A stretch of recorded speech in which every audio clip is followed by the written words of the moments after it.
orang mempersiapkannya. Kalau tidak disiapkan lampu di alam barzakh, di alam kubur gelap. Kalau tidak diluaskan bangunannya di alam kubur, maka sempit.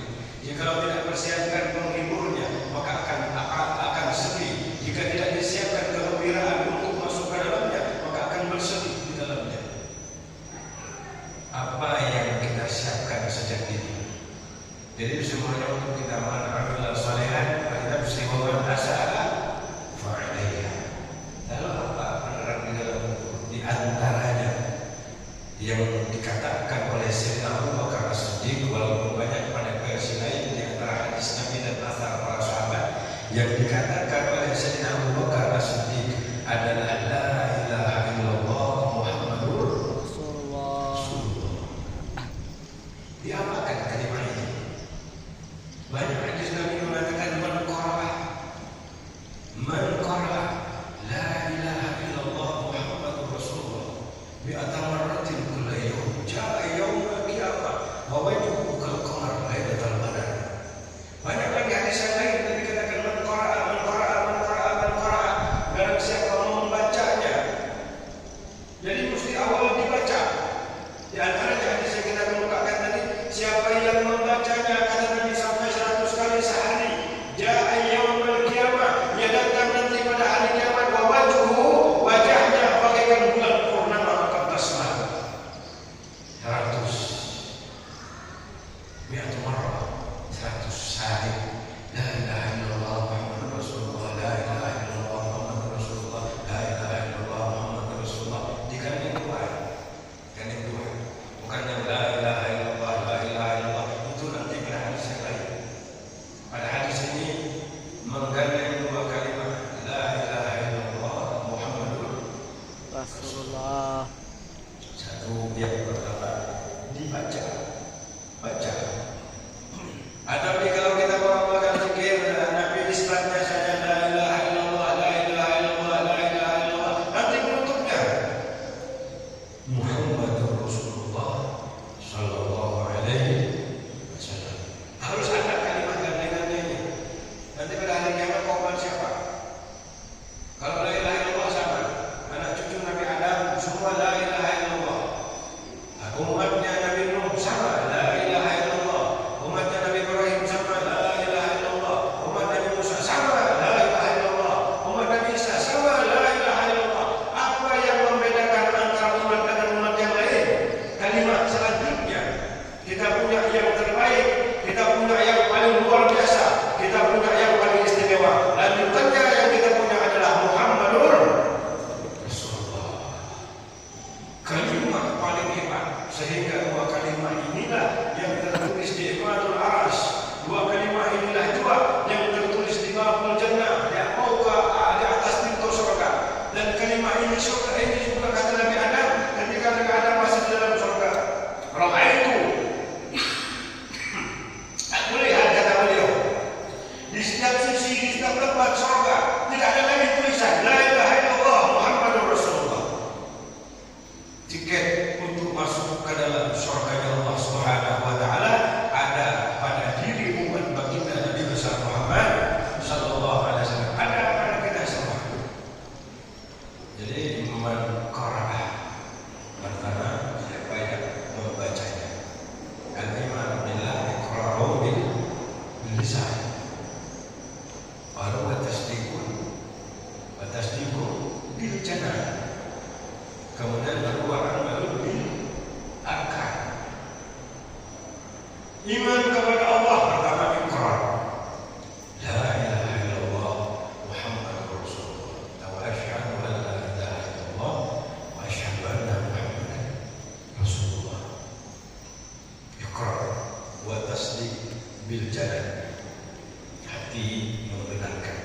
Wa amal bil arkan. Hati membenarkan. La ma'budu fil haqiqati illallah. Dasar tidak ada yang berhak disembah selain Allah. Dasar paling ujungnya la mawjuda fil haqiqati illallah. Bidayahnya la ma'budu, nihayahnya la mawjuda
itu kalau dibaca untuk menyehatkan jiwa. Karena jiwa ini datang kepada jasad sehat. Dia kembali kepada Allah mesti harus sehat.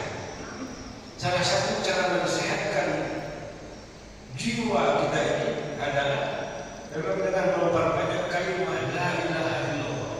Diwakili oleh sebuah hadis Nabi sallallahu alaihi wasallam, jadidu imanakum biqauli la ilaha illallah. Sehatkan. Jadi perbaharui. Jadi perbaharui. Sehatkan kembali. La ilaha illallah menyehatkan jiwa. Ini orang yang bukan di dalam, bukan di luar, namun dia fungsi menggerakkan. Ada di diri kita ini. Ada di diri kita yang dia menjadi wasilah hubungan kepada Allah Subhanahu wa taala. Katakan dalam Al-Qur'an, wa idza sa'alaka wa yas'alunaka 'anil ruh, qul ruhu min amri rabbi. Muhammad, bila ada, belum ada waktu itu. Wa yas'alunaka, bila mana ada orang bertanya kepada engkau, anil ruh, tentang ruh, qul ruh, katakan ya Muhammad, min amri rabbi. Ruh itu adalah urusan, ruh itu adalah perkara Tuhan. Artinya jika hamba ingin berurusan dengan Allah lewat jalur ruh. Artinya jika hamba ingin ada sambungan dengan Allah lewat jalur ruh. Ini jawaban yang Allah siapkan kepada baginda Muhammad sallallahu alaihi wasallam sebelum lagi ada orang mempertanyakan. Ini jawab muqaddam, namanya soal muakhar. Dahulu jawaban sebelum datangnya pertanyaan. Biasanya soal datang baru jawaban.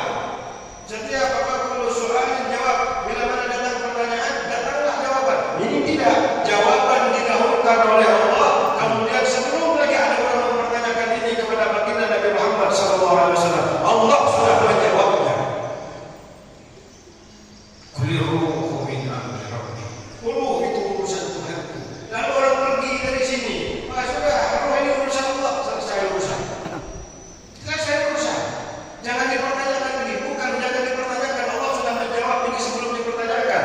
Wa yas'aluna qul ruhu min amri rabbi. Qul ya Muhammad, katakan ya Muhammad, ruh itu adalah perkara Tuhan. Apa maksudnya? Urusan Tuhan. Apa maksudnya? Jika hamba ingin berurusan dengan Allah Subhanahu wa taala lewat jalan ruhnya, karena jasad tak bergerak apa-apa, tidak berfungsi apa-apa kalau tidak ada ruh yang Allah datangkan pada dirinya. Iza sawaituhu wa nafakhtu fihi min ruhi faqamu lahu sajidin. Manakala sempurna sudah kejadian jasad di dalam rahim mamanya, rahim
la yu'minu ahadukum man kana yu'minu billah. Man kana yu'minu billah wal yawmil akhir falyukrim dhaifah. Ada hadis ini. Barang siapa beriman kepada Allah dan hari akhir, hendaklah dia memuliakan tamunya. Siapa tamu yang pertama datang kepada dirimu? Wa nafakhtu fihi min ruhi, aku tiupkan kepada jasadmu, di dalam jasadmu sebahagian daripada rohku. Ini tamu yang pertama datang kepada kita. Hormati dia baik-baik di sini. Jaga dia baik-baik di sini. Senangkan dia baik-baik di sini. Gembirakan dia baik-baik di sini. Ikut sertakan jasad bersamanya. Jadikan jasad seirama, sinergi dengannya, bersama menuju Tuhannya bersama jasad. Jangan dipisahkan antara jasad dan ruh di dalam kebersamaannya, di dalam mengikuti Nabi Muhammad SAW, di dalam bertaat kepada Allah Subhanahu wa taala. Hadirin wal hadirat yang dirahmati Allah Subhanahu wa taala, falyukrim dhaifah. Muliakan tamu. Dia pernah berkilat